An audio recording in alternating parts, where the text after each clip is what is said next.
महाराष्ट्र के भिवंडी में एक मदरसे में पौधा लगाने की गर्ज से तालाब किनारे गए बच्चों में अब एंजॉय किया जाए। मैं कहा ठीक है चलिए फिर जो है तालाब के पास जब वो डूबने लगे तो जब आवाज़ लगाए ना तो एक नौशाद नाम का लड़का था जो मेरे पास पढ़ता है, तो उसने बचाने की कोशिश की लेकिन वो नाकाम हो गया बचाने में। जो है वो लोग और हद से नीचे चले गए और हम लोग का हाथ भी छूट गया, हम लोग बचा ना सके। और अगर हम लोग ज़्यादा हद पार कर देते, बचाने की कोशिश करते तो फिर यहाँ से एक भी बच्चा बच के जा नहीं पाता।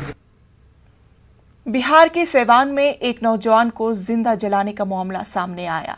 हसनपुर थाने इलाके में एक नौजवान को नामालूम अफराद ने जिंदा जलाया और नीम मुर्दा हालत में छोड़कर फरार हो गए।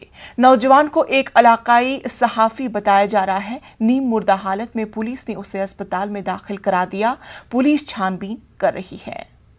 सूचना मिला कि एक आदमी करौली 3 मुहानी पर चौमुहानी पर जला हुआ स्थिति में गिरा हुआ है, या क्यों जला दिया है जिस परिस्थिति में हम लोग तत्काल आए और प्राथमिक स्वास्थ्य के जलालपुर के डॉक्टर को, चिकित्सा पदाधिकारी को सूचित किए कि तत्काल एक एम्बुलेंस भेजा जाए जिसमें गैस सिलेंडर उपलब्ध हो। इसका एक आई कार्ड मिला है जिसमें प्रेस रिपोर्टर लिखा हुआ है और इसकी नाम से है, उसको भी हमने व्हाट्सएप के माध्यम से उत्तर प्रदेश में फॉलो कर चुके हैं।